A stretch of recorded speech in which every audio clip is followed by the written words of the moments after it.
السلام علیکم ورحمۃ اللہ وبرکاتہ۔ میرا نام زین محمد ہے۔ امید ہے آپ سب لوگ خیر و خیریت سے ہوں گے۔ آج ہم one of the major types of analysis کے بارے میں ڈسکس کریں گے۔ One of the major types سے میرا مراد ہے کہ ایک ٹی اے ہو گیا جو کہ also known as technical analysis, اور ایک ایف اے ہو گیا which is also known as fundamental analysis. اس کے علاوہ فنڈامنٹل انالیسس کے کچھ امپورٹنٹ فیکٹرز کی سمری کے بارے میں ہم لوگ ڈسکشن کریں گے، جس کے ڈیٹیلز آپ کو کورس کے باقی ویڈیوز میں انشاءاللہ دکھنے کو ملے گی۔ اور اس کے علاوہ ہم لوگ کچھ اضافی باتوں کے بارے میں ڈسکشن کریں گے جو کہ آپ نے مائنڈ میں رکھنی ہے۔ یہ آپ کے فنڈامنٹل انالیسس کرنے میں بہت کام آئیں گے اور آپ کے جرنی میں یہ یوزفل ہوں گے۔ تو آئیے شروع کرتے ہیں۔ تو فرسٹ آف آل ہم لوگ ایف اے کو ڈیفائن کریں گے، فنڈامنٹل انالیسس کو، کہ what is fundamental analysis? The study and research about basic information provided about a business asset commodity which is visible to public is known as fundamental analysis. یعنی کہ کسی business asset یا commodity کے بارے میں وہ بنیادی انفارمیشن یا وہ بنیادی چیزیں جو کہ عوام کے لیے فراہم کی گئی ہے تجزیہ کرنے کے لیے۔ اس کے علاوہ اگر ہم اس کو مزید ایکسپلین کریں، on the basis of F A V can determine if the asset commodity is over valued or under valued to trade or invest at a specific stage. After deep analysis and plenty of informational data, we can determine a viable strategy considering different important fundamental factors. Fundamental analysis کو مد نظر رکھ کے ہم لوگ ایک asset یا commodity کو ڈیپلی اسٹڈی کر سکتے، انالائز کر سکتے کہ وہ اس وقت پہ اپنے اصل ویلیو کے متبادل کم ہے یا زیادہ ہے۔ اس کے بعد ڈفرینٹ فیکٹرز جاننے کے بعد ہم لوگ سمپلی اپنے لیے ایک اسٹریٹجی یا ایک ماڈل تیار کر سکتے، ایک پلان تیار کر سکتے جس کے اوپر ہم کام کر کے اس کے اندر انویسٹ یا ٹریڈ لے سکتے۔ آئیے پروسیڈ کرتے ان چند امپورٹنٹ فنڈامنٹل فیکٹرز کی طرف جن کو ہم مد نظر رکھ کر ایک ایسٹ یا کوموڈیٹی کو فنڈامنٹلی انالائز کر سکتے ہیں۔ تو سب سے پہلے جو فنڈامنٹل فیکٹر آپ نے ایک پروجیکٹ کے اندر دیکھنا ہوگا وہ اس کا یوز کیس ہوگا، کہ وہ دنیا میں کس چیز کے لیے یوز ہوتا ہے، وہ دنیا کے کون سے پرابلمس سالو کرتا ہے۔ اس کے علاوہ جو دوسرا فنڈامنٹل فیکٹر ہے وہ آپ نے اس کے ڈیولپرز اور اس کے ٹیم کے بارے میں ریسرچ کرنا ہوگا، یا اس کے ڈیولپرز اور ٹیم کو آپ نے دیکھنا ہوگا اور ان کے بیک گراؤنڈ کے بارے میں آپ نے اسٹڈی کرنا ہوگا۔ اس کے بعد جو تیسرا فیکٹر ہے وہ پروڈکٹیوٹی اور اچیومنٹس ہے۔ آپ نے اس پروجیکٹ کے پاسٹ اچیومنٹس اور اس کے پروڈکٹیوٹی کے بارے میں ریسرچ کرنا ہوگا۔ اس کے علاوہ جو فورتھ فیکٹر ہے وہ کمیونٹی سپورٹ ہے۔ آپ نے اسی پروجیکٹ کے ڈفرینٹ کمیونٹی چینل جوائن کرنے اور آپ نے ڈیپلی اس کو اسٹڈی کرنا ہے کہ ان کا کمیونٹی سپورٹ کیسا ہے، لوگ ان کو سپورٹ کرتے بھی ہے یا نہیں۔ اس کے علاوہ ففتھ فیکٹر جو ہے وہ کوائن یا ٹوکن سٹرکچر ہو گیا۔ آپ نے دیکھنا ہے کہ ٹوٹل کوانٹٹی اس ٹوکن کی یا کوائن کی کتنی ہے، اس میں سے ڈیولپرز یا ٹیم کے پاس اس کی کتنی کوانٹٹی پڑی ہے، مارکیٹ میں سرکولیٹنگ اس کی کتنی کوانٹٹی ہے، اوور آل جو وہ برن کرنے والے وہ کتنی کوانٹٹی ہوگی، یا وہ جو برن کر چکے۔ تو یہ پورا کوائن یا ٹوکن سٹرکچر میں آ جاتا ہے۔ اس کے بعد جو سکستھ فیکٹر ہے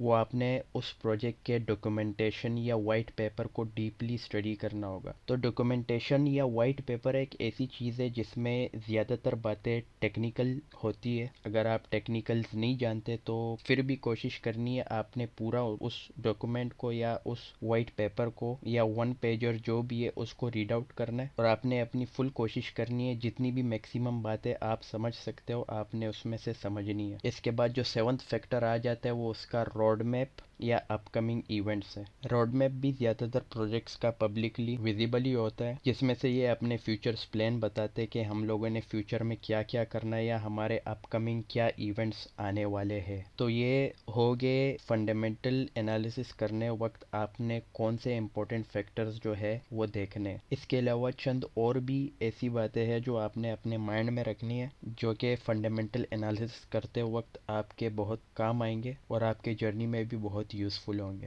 تو آئیے پروسیڈ کرتے ہیں۔ سب سے پہلی بات جو آپ نے مائنڈ میں رکھنی ہے کہ all that glitters is not gold, it is not necessary if an asset which sounds or look good should be good in reality. Fundamental analysis کرتے وقت آپ نے بہت خیال رکھنا ہوگا. کچھ پروجیکٹس ایسے بھی ہوں گے جو کہ بہت زیادہ میٹھی باتیں کریں گے یا پروفیشنل باتیں کریں گے. ان کی انفارمیشن ویسے ہی ان لوگوں نے اپلوڈ کی ہوگی جو کہ بہت ہی زیادہ اٹریکٹیو ہوگی. تو آپ نے اس وقت اوپن مائنڈ سے کام لینا ہے اور ہر چیز کو آپ نے ڈیپلی اینالائز کرنا ہے, ڈیپلی اس کو اسٹڈی کرنا ہے. ایک بار نہیں, آپ 2-3 دفعہ کر دیں. اس کے علاوہ جو دوسری چیز آپ نے اپنے مائنڈ میں رکھنی ہوگی وہ ہے کہ do not miss anything suspicious. If something is fishy evacuate directly. یعنی کہ اگر آپ کو کچھ گڑبڑ لگ رہی ہے اس پروجیکٹ میں, کہیں آپ کو پروفیشنلزم نہیں دکھ رہی, کہیں ان سے غلطی ہو گئی ہے, کچھ اسپیلنگ مسٹیکس ہو گئے, کچھ ڈیزائن میں ایرر آ گیا ان کا, یا کچھ بات اگر وہ بول رہے وہ صحیح نہیں ہے, تو آپ نے ڈائریکٹلی وہ چیز چھوڑ دینی ہے, اس سے آپ نے موو آن کر دینا ہے, اس کو آپ نے سائڈ پہ کر دینا ہے. اس کے علاوہ جو تیسری بات آپ نے مائنڈ میں رکھنی ہے وہ ہے کہ do not get emotionally attached. Make profit or cut the loss and move on for other opportunities. Make no favourites. مطلب کہ زیادہ تر لوگ کیا کرتے, وہ ایک پروجیکٹ کے ساتھ, ایک کوئن کے ساتھ یا ایک ٹوکن کے ساتھ وہ بہت ہی زیادہ ایموشنلی اٹیچڈ ہو جاتے, اس کو اپنا فیوریٹ بنا لیتے. تو آپ نے بالکل بھی ایسا نہیں کرنا. آپ نے ایک پروجیکٹ سے, ایک کوئن سے, ایک ٹوکن سے پروفٹ لینا ہے اگر آپ کو پروفٹ مل رہا ہے, یا اپنے لاسز کٹ کرنے اگر آپ کو لاس ہو رہا ہے, اور آپ نے اور اپرچونیٹیز کے لیے موو آن کر دینا ہے. Market is full of opportunities. اس کے علاوہ فورتھ جو بات آپ نے مائنڈ میں رکھنی ہے وہ ہے کہ invest only in legit and promising projects. Not everything is for investment. اس سے میرا مراد ہے کہ اگر آپ کرنٹلی کرپٹو کرنسیز کے مارکیٹ کو دیکھیں تو آپ کو ابو 10,000 پروجیکٹس مل جائیں گے, جس میں سے میجورٹی جو ہے وہ نیو پروجیکٹس ہے, یا کچھ اسکیم پروجیکٹس ہے, کچھ ڈیولپنگ پروجیکٹس ہے, انڈر ڈیولپمنٹ ہے. تو آپ نے انویسٹمنٹ اگر کرنی ہے تو آپ نے صرف لیجٹ پروجیکٹس میں, جو بڑے میجر پروجیکٹس ہیں ان میں انویسٹ کرنا ہے, جیسے کہ بٹ کوائن ہو گیا, ایتھیریم ہو گیا. آپ میرے کہنے پہ انویسٹ نہ کریں,